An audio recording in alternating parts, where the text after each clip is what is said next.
Hello everyone. Last લેક્ચરમાં આપણે થોડા એક્સ્ટ્રા ટોપિક્સ યાની કોમ્પિટિટિવ એક્ઝામ રિલેટેડ ટોપિક્સ વિશે વાત કરી હતી. ધેન તેની સાથે આપણે એક ટેક્સ્ટ બુકનો તમારો મેઇન ટોપિક છે જે કવર કરેલો હતો, જે હતો અપૂર્ણ પ્રભુતા.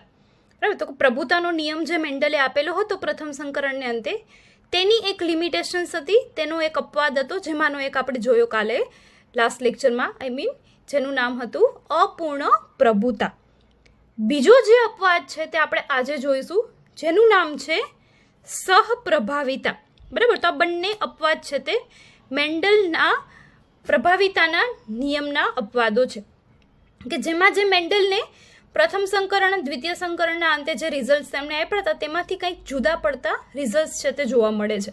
તો તેવા કંઈક આ નિયમો છે. ઓકે, તો તેમાંથી આપણે જોઈએ બીજો નિયમ આજે સહપ્રભાવિતા, જેને ઇંગ્લિશમાં આપણે કહીશું કોડોમિનન્સ.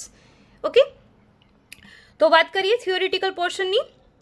સો આ પ્રક્રિયામાં પ્રથમ સંકરણ એટલે F1 સંતતિમાં સંકરણને અંતે જે પ્રથમ સંતતિ મળે તેમાં એક ચોક્કસ લક્ષણ માટે બંને જનીન છે તે અભિવ્યક્ત થાય છે. અહીં લક્ષણો મિશ્ર થતા નથી, બંને લક્ષણો સમાન રીતે અભિવ્યક્ત થાય છે. તો જો નામ જ છે સહપ્રભાવિતા, બરાબર, પહેલાં હતું અપૂર્ણ પ્રભાવિતા, એટલે કે સંપૂર્ણપણે પ્રભાવીપણું જોવા ન મળે, જેને કહેવાય અપૂર્ણ પ્રભુતા. અહીં છે સહપ્રભાવિતા, એટલે સાથે પ્રભાવીપણું. તો ફોર એક્ઝામ્પલ બે કારક હશે, બંને પ્રભાવી જશે, બંને પોતપોતાના લક્ષણો દેખાડશે, પણ અહીં લક્ષણ છે તે મિશ્ર નહીં થાય, બંનેના કંઈક અલગ અલગ લક્ષણો છે તે જોવા મળશે. જ્યારે અપૂર્ણ પ્રભુતામાં શું હતું, તો કે પ્રભાવીપણું સંપૂર્ણ નહોતું જોવા મળતું, એટલે કંઈક પ્રભાવી અને પ્રચ્છન્ન બંને વચ્ચેનું મિશ્રણ છે તે કંઈક જોવા મળતું હતું, જે આપણે ફૂલના કલરમાં જોયું હતું. બરાબર, મિરાબિલિસ જલાપા પ્લાન્ટમાં આપણે ફ્લાવરના કલર જોયા હતા, કે જ્યારે રેડ અને વ્હાઇટ ફ્લાવરને સંકરણ કરાવીએ તેમની વચ્ચે તો નવા ફ્લાવર્સ છે તે કેવા પિંક કલરના મળે, હે ને. અહીંયા કેવું છે સહપ્રભાવિતામાં, કે એવું કોઈ નવું લક્ષણ નહીં જોવા મળે, પરંતુ બંનેના લક્ષણ છે તે જોવા મળશે, બંને અભિવ્યક્ત થશે, તેથી તો તેને કહેવાય સહપ્રભાવિતા. જેનું ઉદાહરણ છે એબીઓ બ્લડ ગ્રુપ, એટલે કે એબીઓ રુધિર જૂથ, અથવા તો તેને કહેવાય બહુવૈકલ્પિક કારકો. તો આ પ્રશ્ન તમને થિયોરિટિકલ સહપ્રભાવિતા સમજાવો તરીકે પૂછાય તો પણ તમારે એબીઓ રુધિર જૂથનું જ ઉદાહરણ આપીને સમજાવવાનું રહેશે. ડાયરેક્ટ એબીઓ રુધિર જૂથ સમજાવો પૂછાય તો પણ આ, અને બહુવૈકલ્પિક કારકો વિશે સમજૂતી આપો પૂછાય તો પણ આ જ ટોપિક છે તે સમજાવવાનો રહેશે. ક્લિયર? તો આ ક્વેશ્ચન તમને 3 રીતે પૂછાઈ શકે, તો તે રીતે તમારે પ્રિપરેશન કરવાની રહેશે. તમે નોટ્સ પ્રિપેર કરતા હો તો આવા 3 ક્વેશ્ચન્સ પણ લખીને પછી આના જે ડિસ્ક્રિપ્શન છે તે લખવાનું ચાલુ કરી શકો. રાઈટ, અકોર્ડિંગ ટુ યુ, તમને જેવી રીતે અનુકૂળ આવે તેવી રીતે, પણ 3 રીતે આ ક્વેશ્ચન પૂછાય છે. ફ્યુચરમાં યાદ રાખવા માટે તમે ક્વેશ્ચન્સ પણ નોટ્સમાં લખી શકો. ઓકે, હવે થિયરીની વાત કરીએ આપણે. તો એબીઓ રુધિર જૂથ, બરાબર, કે જે તમને લોકોને ખ્યાલ જ છે, આપણને આપણું બ્લડ ગ્રુપ છે તે ખ્યાલ હોય મોસ્ટ ઓફને, રાઈટ, ચેક કરાવેલું જ હોય. તો આ બ્લડ ગ્રુપ છે તે કેવી રીતે કોના બેઝિસ પર છે તેના વિશેની કંઈક વાત કરી. તો એબીઓ રુધિર જૂથનું નિયંત્રણ છે તે આઈ નામના જનીન દ્વારા જનરલી થતું હોય છે, બરાબર, એટલે કે આઈ જનીન છે તે કરે છે. રક્તકણના કોષરસ સ્તરની સપાટી પરથી બહાર ઉપસેલ શર્કરા પોલિમર આવેલ હોય છે. રક્તકણની સપાટી પર આવા પોલિમર આવેલા હોય છે, અને આ પોલિમરનો પ્રકાર કયો હશે તે બાબતનું નિયંત્રણ જનીન આઈ દ્વારા થાય છે. એટલે કે જે પ્રકારનું જનીન આઈ હશે તેવા પ્રકારની શર્કરા છે તે રક્તકણ ઉપર હશે, અને તેવા પ્રકારનું આપણું રુધિર જૂથ હશે. વાત કરીએ હમણાં આગળ ઉદાહરણ સાથે. તો હવે આ આઈ જનીન છે એના 3 એલીલ છે, એટલે કે 3 કારકો છે. આઈ એ, આઈ બી અને સ્મોલ આઈ, આવા 3 કારકો હોય છે એબીઓ રુધિર જૂથમાં. એટલે જ તેનું બીજું નામ પણ છે બહુવૈકલ્પિક કારકો. ઘણા બધા કારકો, તો સામાન્ય રીતે દરેક જનીનના કેટલા કારક હોય? 2 કારક હોય નોર્મલી, બરાબર, પણ અહીં કેટલા કારક છે? 3, એટલે કે 2 કરતાં વધુ કારકો જો હાજર હોય તો તેને કેવું કહેવાય? બહુવૈકલ્પિક કારકો. ક્લિયર? કેમ કે નોર્મલી 2 જ હોય બધા જનીનના કારકો છે, એક પ્રભાવી હોય અને એક પ્રચ્છન્ન હોય, પણ અહીં 3 છે, આઈ એ, આઈ બી અને સ્મોલ આઈ. તો આવા આઈ જનીનના 3 કારકો છે, તેમાંથી 2 કારકો કે જે છે આઈ એ અને આઈ બી, આ બે કારકો છે તે કેવા છે? પ્રભાવી છે, એટલે આપણે કેપિટલ AB લખેલા છે. જ્યારે એક કારક છે એ કેવું છે, સ્મોલ આઈ લખ્યું છે આપણે, એટલે કે કેવા છે, પ્રચ્છન્ન છે. ક્લિયર? હવે જોઈએ કે કેવી રીતે આ બ્લડ ગ્રુપ છે તે જોવા મળે. તો કે IA અને IB એટલે કે બંને પ્રભાવી કારકો એકબીજાથી થોડીક જ અલગ પડતી શર્કરાનું ઉત્પાદન કરે છે અને સ્મોલ આઈ એ કોઈ પણ પ્રકારની શર્કરાનું ઉત્પાદન કરતું નથી. હવે કારણ કે મનુષ્ય દ્વિકીય સજીવ છે એટલે કે 2N સજીવ છે, એટલા માટે પ્રત્યેક વ્યક્તિમાં 3માંથી 2 પ્રકારના જનીન, 2 પ્રકારના કારકો છે તે હાજર હોય છે. એટલે હકીકતમાં 3 કારકો છે, પરંતુ માતા પિતામાંથી એક જ સંતતિમાં ઉતરી આવે, એટલે સંતતિમાં તો હંમેશા કેટલા 2 પ્રકારના જ કારકો હશે. પણ આમાંથી આ 3માંથી કયા કારકો છે હાજર, તેના આધારે બ્લડ ગ્રુપ છે તે સંતાનનું નક્કી થતું હોય છે. તો જેમ કે IA અને IB એ સંપૂર્ણ રીતે સ્મોલ આઈ પર પ્રભાવી હોય છે. એટલે કે જો આ IA કે IB બેમાંથી કોઈ પણ પ્રભાવી કારક હાજર હશે તો તે જ વ્યક્ત થશે.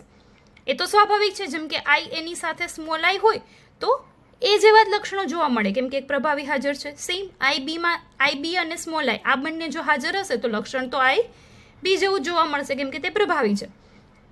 પરંતુ જો બંને પ્રભાવી એટલે કે IA અને IB બંને હાજર હોય ત્યારે બંને પોતાની શર્કરાની અભિવ્યક્તિ કરે છે અને આ ઘટનાને જ આપણે શું કહીશું, સહપ્રભાવિતા.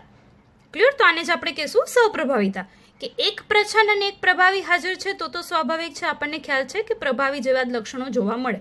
પરંતુ બંને પ્રભાવી હાજર છે તો શું, તો બંનેના લક્ષણ છે તે અહીં જોવા મળશે, એટલે તો તેમને કહીએ છીએ આપણે સહપ્રભાવિતા. તો આમ ABO રુધિર જૂથના 6 વિભિન્ન જનીન પ્રકાર છે તે શક્ય બને, કેમ કે 3 છે કારકો એટલે તેના 6 પ્રકાર છે તે શક્ય બને. તો કેવી રીતે તે કોષ્ટક દ્વારા સમજીએ આપણે. તો સૌથી પહેલાં હવે જેમ કે ફોર એક્ઝામ્પલ કોઈ પિતૃ છે એટલે કે માતા અને પિતા, બરાબર, તેમાંથી કોઈ પણ માતા હોય કે પિતા હોય, તેવા બંને પિતૃમાંથી કેવા પ્રકારના કારક આવે તો સંતતિમાં કેવા પ્રકારનું રુધિર જૂથ છે તે જોવા મળે, તેના વિશેનું કોષ્ટક છે. અને આ પ્રકાર તમારે યાદ રાખવાના રહેશે MCQ માટે પણ. MCQ તમને આમાંથી ડાયરેક્ટ પૂછી શકાય. પિતા અને માતાનો જનીન પ્રકાર આપી અને તમને સંતતિમાં કયું રુધિર જૂથ હોવાની સંભાવના રહેશે તેવા તમને MCQs છે તે ઘણા બધા જોવા મળશે, ઘણી રેફરન્સ બુકમાં જોવા મળશે. તમને થિયોરિટિકલ પોર્શન છે આ, એટલે તમને તમારી જે બોર્ડની એક્ઝામના MCQ પૂછાય છે તેમાં પણ પૂછાતા હોય છે અને ઓબ્વિયસલી કોમ્પિટિટિવ એક્ઝામમાં પણ આ ટ્વિસ્ટેડ ક્વેશ્ચન્સ છે તે પૂછાતા હોય છે. તો તમારે પ્રભાવી અને પ્રચ્છન્નપણાના આધારે રુધિર જૂથ છે તેની ગણતરી યાદ રાખવાની રહેશે. તો આપણે જોઈએ પિતૃ એકમાંથી એલીલ, એટલે ફોર એક્ઝામ્પલ માતા કે પિતા કોઈ પણ પિતૃ, બરાબર, તો એકમાંથી ફોર એક્ઝામ્પલ IA આવે છે અને બીજા પિતૃમાંથી પણ IA આવે છે ફોર એક્ઝામ્પલ, રાઈટ. તો બંને એટલે સંતતિમાં જનીન પ્રકાર કેવો થયો, IA દ્વિકીય હોય ને અંતે, કેમ કે મનુષ્ય છે તેના કોષો છે તે દ્વિકીય છે, એટલે 2 બનશે, એક માતામાંથી આવશે એક પિતામાંથી આવશે, એટલે બંને કેવા પ્રકારથી સંતતિમાં IA. તો અહીં બંને એ જ છે એટલે સંતતિનું રુધિર જૂથ કયું હોઈ શકે, A બ્લડ ગ્રુપ. બીજો પ્રકાર જોઈએ તો ફોર એક્ઝામ્પલ પ્રથમ પિતૃમાંથી IA જ આવે છે, પરંતુ બીજા પિતૃમાંથી IB આવે છે સપોઝ, તો હવે સંતતિનો જનીન પ્રકાર કેવો થયો, IB. હવે અહીં બંને પ્રભાવી કારકો હાજર છે, તો હમણાં જ આપણે વાત કરીએ સહપ્રભાવિતા છે, બરાબર, એટલે કે બંનેના લક્ષણો જોવા મળશે, એટલે સંતતિનું રુધિર જૂથ કેવું થશે, AB બ્લડ ગ્રુપ, રાઈટ. જો અહીં ખાલી A કે ખાલી B નથી, બંને પોતપોતાની પ્રભાવી અસરો છે તે દર્શાવશે. એટલે આવા રક્તકણ ઉપર A પ્રકારની શર્કરા પણ હાજર હશે અને B પ્રકારની શર્કરા પણ હાજર હશે, તેથી સંતતિનું રુધિર જૂથ કહેવાય AB પ્રકાર. ત્રીજું છે સપોઝ પહેલા પિતૃમાંથી IA જ આવે છે અને બીજા પિતૃમાંથી સ્મોલ I આવે છે, તો સંતતિનો જનીન પ્રકાર કેવો થયો, કેપિટલ IA અને સ્મોલ I. તો આપણે શરૂઆતમાં જ વાત કરી કે સ્મોલ આઈની સાથે જો કોઈ પણ પ્રભાવી કારક હાજર હોય તો પ્રભાવી જેવા જ લક્ષણો જોવા મળે, એટલે કે સંતતિનું રુધિર જૂથ છે તે કેવું જોવા મળશે, એ પ્રકારનું જ બ્લડ ગ્રુપ હશે. નેક્સ્ટ જોઈએ હવે બીની સંભાવના. માનો કે પહેલા પિતૃમાંથી IB આવે છે, બીજા પિતૃમાંથી IA આવે છે, તો IB અને IA એટલે સંતતિનું રુધિર જૂથ એ બી પ્રકારનું જશે. તો અહીં બંનેમાં સેમ જ થશે. પહેલા પિતૃમાંથી આઈ બી, પરંતુ બીજા પિતૃમાંથી પણ આઈ બી. તો સંતતિનો જનીન પ્રકાર કેવો થયો? આઈ બી, એટલે કે સંતતિનું રુધિર જૂથ છે તે થશે બી પ્રકારનું. પહેલા પિતૃમાંથી આઈ બી, બીજા પિતૃમાં સપોઝ સ્મોલ આઈ છે, એટલે કે આઈ બી અને સ્મોલ આઈ, તો ફરી પાછું પ્રચ્છન્નની સાથે પ્રભાવી હાજર હોય તો લક્ષણ પ્રભાવી જેવું જ જોવા મળે, એટલે કે સંતતિનું રુધિર જૂથ છે તે બી થશે. ઓ બ્લડ ગ્રુપ માટે શું હોય? તો કે હવે એ બી સિવાયનું, એટલે કે જો બંને પિતૃમાંથી પ્રચ્છન્નકારક આવશે, એટલે કે સ્મોલ આઈ આવશે, તો સંતતિનો જનીન પ્રકાર કેવો થઈ જાય? સ્મોલ આઈ, અને તેમનું રુધિર જૂથ અહીં કોઈ પણ પ્રભાવી હાજર નથી, એટલે રુધિર જૂથ એ કે બી નહીં હોય, પરંતુ કેવું જોવા મળશે? ઓ પ્રકારનું. ક્લિયર? તો આમ આવી રીતે પિતૃ 1 અને પિતૃ 2, એટલે કે માતા અને પિતા, તેમાંથી કેવા પ્રકારના 3માંથી કારકો આવે છે તેના આધારે સંતતિના જનીન પ્રકાર અને સંતતિમાં રુધિર જૂથ એ નક્કી થતું હોય છે. ક્લિયર? તો અહીં કેટલા પ્રકારના? 6 પ્રકાર શક્ય બન્યા. તો આ બંને સેમ જ છે જનીન પ્રકાર, આઈ એ આઈ બી. તે સિવાયના 1, 2, 3, 4, 5 અને 6. તો આવા 6 પ્રકાર વિભિન્ન છે તે એબીઓ રુધિર જૂથમાં જોવા મળે. હવે તેની જો આપણે ગણતરી કરવી હોય જનીન પ્રકારની, તો તેના માટેનું એક સૂત્ર છે, સંભવિત જનીન પ્રકારની સંખ્યા n બ્રેકેટમાં n+1 ડિવાઈડ બાય 2, જ્યાં n એટલે કે કારકની સંખ્યા. તો એબીઓ રુધિર જૂથમાં કેટલા કારકો હોય? 3. એટલે આપણે અહીંયા સંખ્યા મૂકીશું 3 બ્રેકેટમાં 3+1 ડિવાઈડ બાય 2. 3+1 એટલે 4, and 4 × 3 એટલે 12. તો 12/2 એટલે કે આન્સર શું આવે? 6. તો જનીન પ્રકાર કેટલા જોવા મળે? 6. તો અહીં આપણને જે પ્રેક્ટિકલી જોવા મળ્યા. રાઈટ? તો આમ આવી રીતે એબીઓ રુધિર જૂથ છે તે નક્કી થતું હોય છે, જેને બહુ વૈકલ્પિક કારકો પણ કહેવાય, કેમ કે અહીં એબીઓ રુધિર જૂથ માટે જવાબદાર કારકોની સંખ્યા કેટલી છે? 3 છે. ઓકે? અને તેને સહપ્રભાવિતા પણ કહેવાય, કેમ કે જો આઈ એ અને આઈ બી બંને પ્રભાવી કારક હાજર હોય તો તે બંને પોતાના લક્ષણો છે તે દેખાડશે. નવું પણ કાંઈ નહીં બને અને કોઈ એક પણ બીજા પણ પ્રભાવી નહીં હોય, પરંતુ બંને પ્રભાવી છે ને બંને પોતાના લક્ષણો વ્યતીત કરશે. તેથી તેને કહેવાય સહપ્રભાવિતા. ઓકે? ઓકે, હવે નેક્સ્ટ ટોપિક આપણે જોઈશું જનીન પ્રકારો. તો અલગ અલગ પ્રકારના જનીનો હોય અને તેની અલગ અલગ પ્રકારની અભિવ્યક્તિની પેટર્ન્સ હોય. રાઈટ? તેના વિશે વાત કરશું. હવે આમાંથી કોઈ પોઈન્ટ્સ છે, મોસ્ટલી ફ્યુ લાઇન્સ જેને ખાલી આપણે કહી શકીએ, તે તમારી ટેક્સ્ટ બુકની છે. બાકીનું મેજોરિટી પોર્શન છે તે તમારી કોમ્પિટિટિવ એક્ઝામ માટે ઇમ્પોર્ટન્ટ ટોપિક છે. રાઈટ? એટલે આમાંથી તમને કોઈ પણ ક્વેશ્ચન હું જ્યાં સુધી કહીશ નહીં ત્યાં સુધીના તમારા કોમ્પિટિટિવ એક્ઝામ માટે MCQ રિલેટેડ ટોપિક્સ છે. બરાબર? વચ્ચે જ્યારે એક તમને ટેક્સ્ટ બુકનો ટોપિક આવશે ત્યારે હું મેન્શન કરીશ કે આ તમારી NCERT સિલેબસ અકોર્ડિંગ ટોપિક છે. રાઈટ? બટ એ પહેલાં આપણે જનીન પ્રકારોમાં જોઈશું થોડા એવા એક્ઝામ્પલ્સ કે જે કોમ્પિટિટિવ એક્ઝામમાં તેના રિલેટેડ MCQs હોય છે. ઓકે? સો ચાલુ કરીએ જનીન પ્રકારોમાં. સૌથી પહેલાં એક ઉદાહરણ આપણે જોઈએ કે ઘણા પાલતુ પ્રાણીઓ છે તેની ત્વચાના રંગમાં પણ સહપ્રભાવિતા જોવા મળે, જેનું એક ઉદાહરણ છે સસલામાં ત્વચાનો રંગ, કે જે 4 વૈકલ્પિક કારકો દ્વારા નિયંત્રિત થાય. તો ડાયરેક્ટ તમને MCQમાં પૂછાતું હોય છે, તેટલા માટે અહીં નોટ કરેલું છે કે સસલામાં ત્વચાનો રંગ છે તે 4 વૈકલ્પિક કારકો દ્વારા નિયંત્રિત થાય છે. ઓકે? હવે તેમાંનો જનીન પ્રકારોમાં સૌથી પહેલાં આપણે પ્રકાર જોઈએ ઘાતક જનીન, જેને કહેવાય લીથલ જીન. બરાબર? ઘાતક છે એટલે કે તે જીવન ટકાવી રાખવા માટે ઇઝી હોતા નથી. જો આવા જનીન કોઈ હાજર હોય તો તે જે તે જાતિનું મૃત્યુ થઈ જતું હોય છે. તો તેથી તેને કહેવાય ઘાતક જનીન. તો કે એવા જનીનો કે જે સમયુગ્મી અવસ્થામાં, સમયુગ્મી એટલે કેવા? તો કે બંને કારકો છે તે સમાન હોય. બરાબર? વ્યક્તિનું મૃત્યુ પ્રેરે છે, તેને ઘાતક જનીનો કહેવાય. કેવી અવસ્થામાં? સમયુગ્મી અવસ્થામાં. યાદ રાખજો બધા જ પોઈન્ટ્સ, કેમ કે આપણે આ ટોપિક છે તે MCQ રિલેટેડ વાત કરીએ છીએ, એટલે ઈચ એન્ડ એવરી લાઇન છે તે ઇમ્પોર્ટન્ટ છે.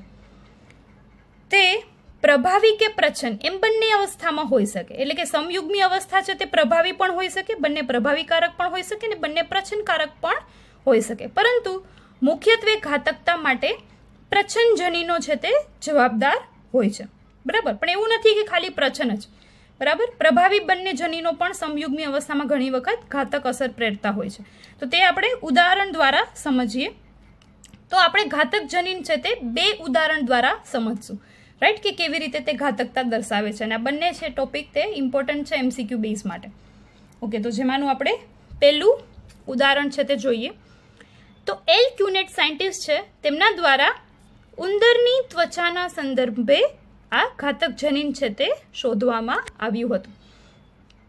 તો કે શરીરના પીળા રંગ માટે, એટલે કે ઉંદરની ત્વચા છે તેના ત્વચાનો રંગ એટલે કે શરીરનો રંગ પીળા રંગ માટે જવાબદાર કેપિટલ વાય એ સામાન્ય બદામી રંગ, જેને આપણે સ્મોલ વાયથી દર્શાવશું, ઉપર પ્રભાવી છે. બરાબર. હવે શરીરના પીળા રંગનું જનીન છે તે ઘાતક છે. બરાબર.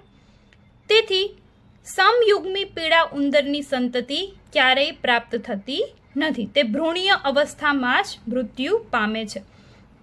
એટલે જ્યારે પણ આવા સમયુગ્મી ઉંદરોની જાતિ છે તે જોવા મળે, સમયુગ્મી પીળા, ત્યારે તે ક્યારેય જન્મ લઈ શકતા નથી જીવિત અવસ્થામાં, તે ભ્રૂણ અવસ્થામાં જ મૃત્યુ પામે છે, કેમ કે આ જનીન કેવું છે, ઘાતક છે. તો જોઈએ, જ્યારે પીળા ઉંદરોનું પ્રજનન એકબીજા સાથે કરાવવામાં આવે, એટલે કે બીજા પીળા ઉંદર સાથે કરાવવામાં આવે, ત્યારે રંગની વહેંચણીનો રેશિયો છે તે કંઈક 2:1 પ્રમાણ મળે. યાદ રાખજો આ રેશિયો, અને કેવી રીતે આવ્યો તે જોઈએ. તો સમયુગ્મી અવસ્થામાં આ જનીન છે તે ઘાતક હોય, એટલે કે બંને કેપિટલ વાય હશે તો એ કેવા સાબિત થશે, ઘાતક. રંગ હશે પીળો જ, પણ સમયુગ્મી અવસ્થા હશે તો તે ઘાતક સાબિત થાય છે. બરાબર. તો આપણે એવા ઉંદરોનું સંકરણ જોઈએ કે જે રંગમાં તો પીળા છે, પરંતુ એક એલીલ છે તે કેપિટલ છે, એક છે તે સ્મોલ છે, એટલે એક પ્રભાવી અને એક પ્રછન. તો અહીંયા સમયુગ્મી અવસ્થા નથી, પરંતુ વિષમયુગ્મી છે. તો તેવા ઉંદરો છે તે જીવિત રહેશે. બરાબર. તો 2 પીળી ત્વચાવાળા આપણે વિષમયુગ્મી ઉંદરોનું એક્ઝામ્પલ લઈએ. તો capital Y, small Y, capital Y, small Y, આવા કંઈક 2 પિતૃ લીધા કે જેમાં એક કેપિટલ વાય પ્રેઝન્ટ છે, એનો મતલબ શરીરનો ત્વચાનો રંગ કેવો હશે, પીળો. તો બંને પીળી ત્વચાવાળા ઉંદરો છે તેનું સંકરણ કરાવી, પરંતુ તેનો જનીન પ્રકાર છે તે વિષમયુગ્મી છે, એટલે તો તે જીવિત છે. બરાબર. તો તેના થ્રુ 4 પ્રકારની સંતતિ મળે. એક સંકરણ પ્રયોગ તમને હવે ખ્યાલ જ છે બધાને કેવી રીતે કેલ્ક્યુલેશન કરવું. તો આ કેપિટલ વાયને આ બંને વાય સાથે લખવાના. તો capital Y, capital Y, capital Y, small Y. પછી આ સ્મોલ વાયને આ બંને વાય સાથે લખવાના. તો કેપિટલ વાય, સ્મોલ વાય, અને બંને કેવા, સ્મોલ વાય. હવે આવો જે 4 સંતતિમાંથી આ પ્રથમ સંતતિ છે, જો બંને કેપિટલ વાય, બંને પ્રભાવી વાય આવ્યા, તો તે કેવું સાબિત થશે, ઘાતક. એટલે આવા ઉંદરો છે તે ભ્રૂણીય તબક્કામાં જ મૃત્યુ પામશે, તે જીવિત નહીં રહે.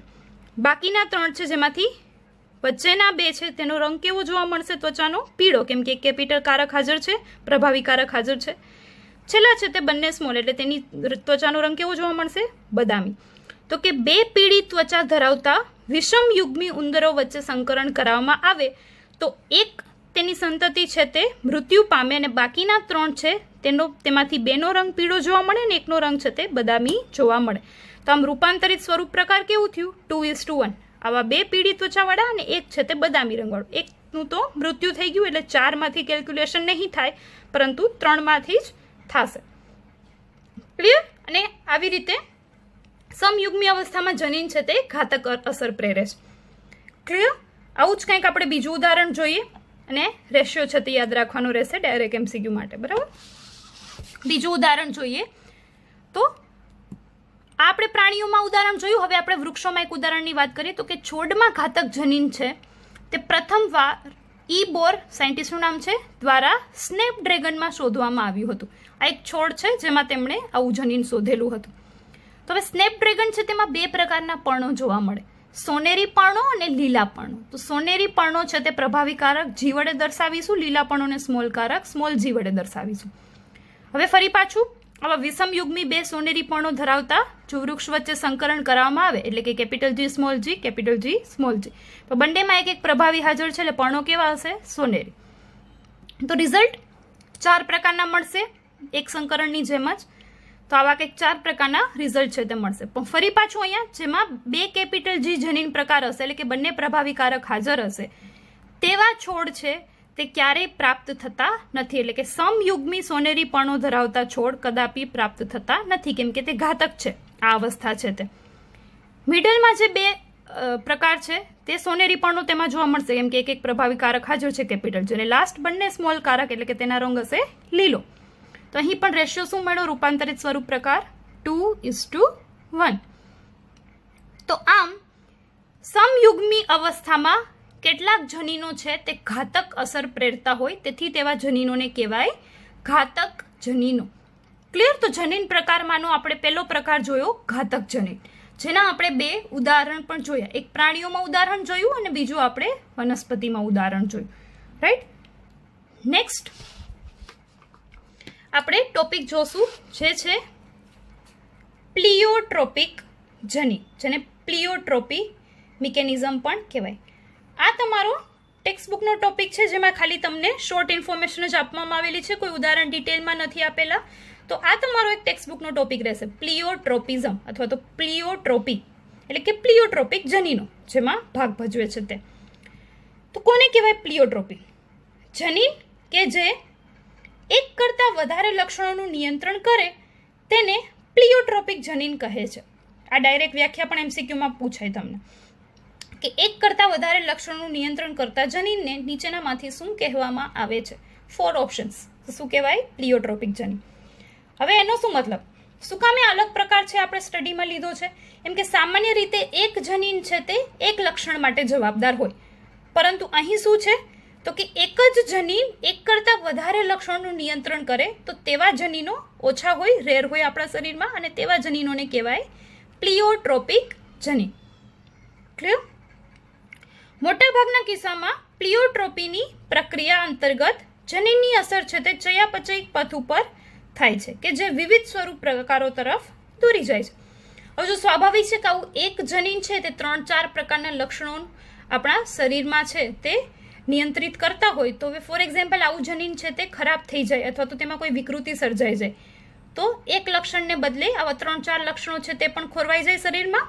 તો આમ તેના સ્વરૂપ પ્રકારો છે તે પણ બદલાઈ જતા હોય છે ઘણીવાર, એટલે કે દેખાવ છે, રૂપ છે તે બદલાઈ જતું હોય છે, જેને આપણે વિકૃતિઓ કહીએ, શરીરની વિકૃતિઓ. રાઈટ? તો આવા કેટલાક જનીનો છે તે વિકૃતિ પણ પ્રેરતા હોય છે.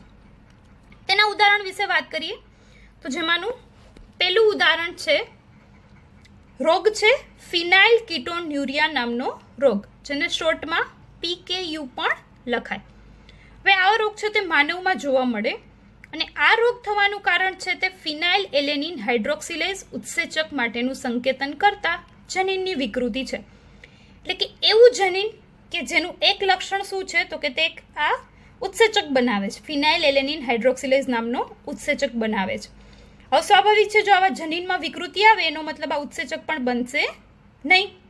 હવે જો ઉત્સેચક ન બને તો ફિનાઇલ એલેનિન નામના એમિનો એસિડનું પ્રમાણ છે તે બ્લડમાં વધી જાય અને તેના લીધે થઈને શું થાય તો કે પેશન્ટમાં, એ વ્યક્તિમાં કે જેમાં ફિનાઇલ એલેનિનનું પ્રમાણ બ્લડમાં વધી ગયું, અને શું કામ વધી ગયું તો કે તેમાં ઉત્સેચક બનતો નથી, તો તેના શરીરમાં કેવા ફેરફારો છે તે જોવા મળે તો કે તેમના માનસિક છે તે મંદતા જોવા મળે, વાળ અને ત્વચાના રંજક કણોમાં ઘટાડો દર્શાવે, એટલે કે ત્વચા છે તે ફીકી પડતી જાય, હેર્સ છે તેનો કલર ચેન્જ થઈ જાય, આવી સ્વરૂપલક્ષી અભિવ્યક્તિઓ જોવા મળે. એટલે દેખાવમાં પણ ફેરફાર થાય જો એક જનીનમાં ખામી સર્જાય.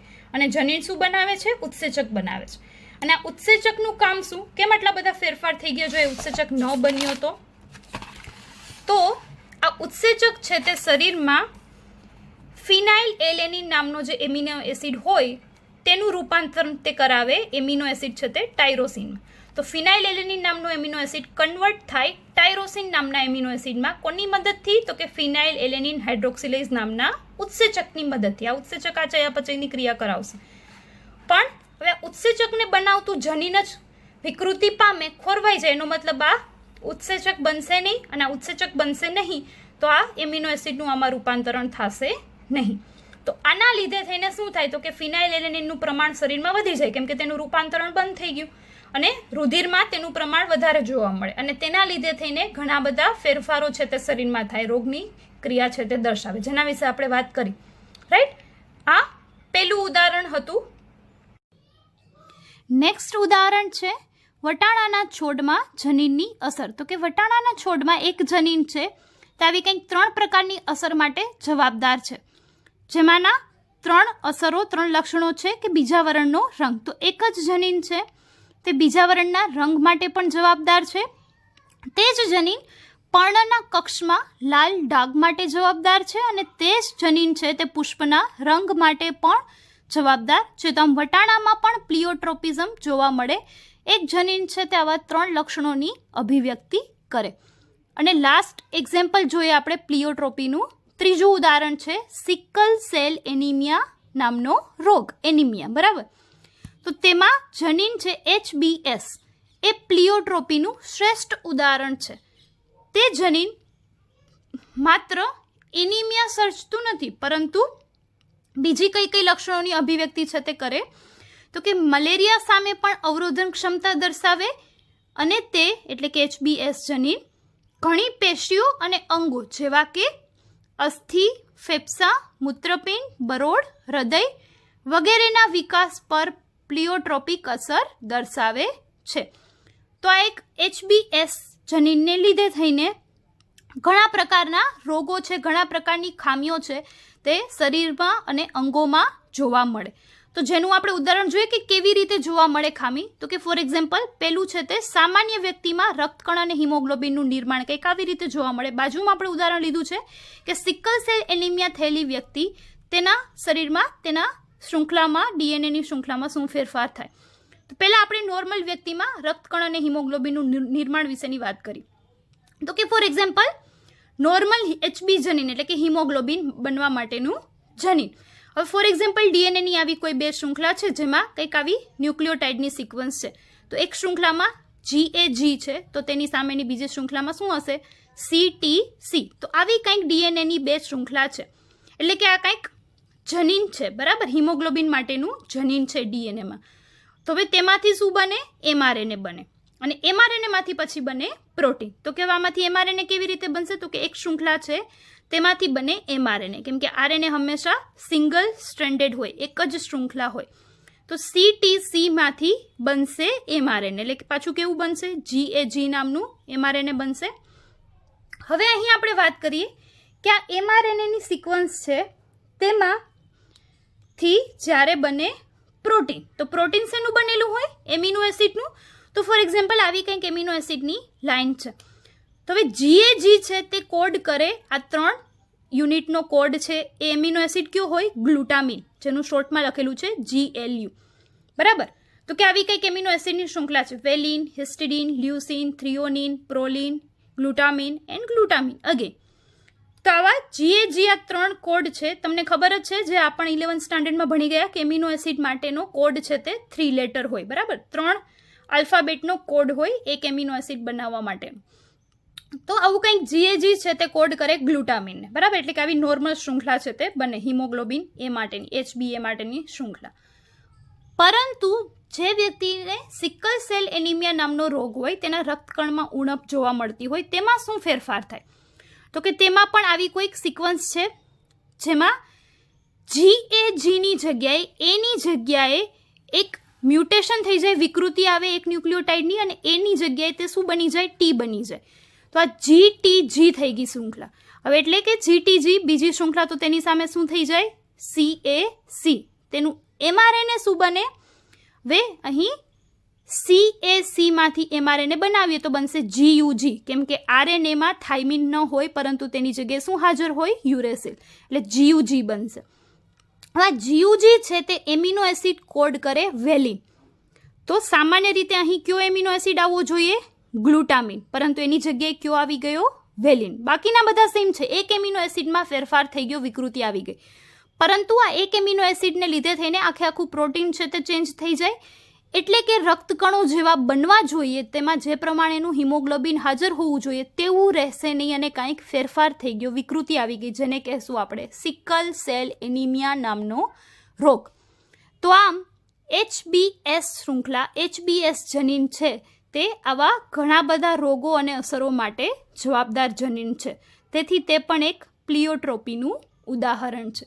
ક્લિયર? તો MCQમાં તમને ક્યાં એમિનો એસિડનો ફેરફાર થાય તે ડાયરેક્ટ પૂછાતું હોય છે. તો કે ગ્લુટામિનની જગ્યાએ શું આવી જાય? વેલિન આવી જાય.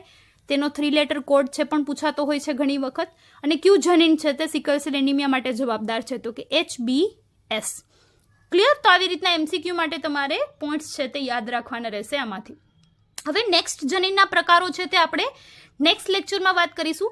આજે 2 જ પ્રકાર વિશે આપણે માહિતી જોઈ એક્સ્ટ્રા, જેમાંનું આપણે એક જોયું પ્લિયોટ્રોપી, એટલે કે એક જનીન જે ઘણા બધા લક્ષણો માટે જવાબદાર છે, અને બીજું ઉદાહરણ આપણે જોયું ઘાતક જનીન. ક્લિયર? તો આ 2 પ્રકારના જનીનો આપણે આજે જોયા એક્સ્ટ્રામાં, અને એક મેઇન ટોપિક છે તેના વિશેની આપણે વાત કરી, જે છે સહપ્રભાવિતા. તો આજ માટે આપણે એટલું જ રાખીશું. કાલના લેક્ચરમાં એટલે કે નેક્સ્ટ લેક્ચરમાં આપણે નવો ટેક્સ્ટબુકનો ટોપિક જોશું, અને તેની સાથે સાથે જનીનના પ્રકારો પણ જે બાકી છે તે જોશું.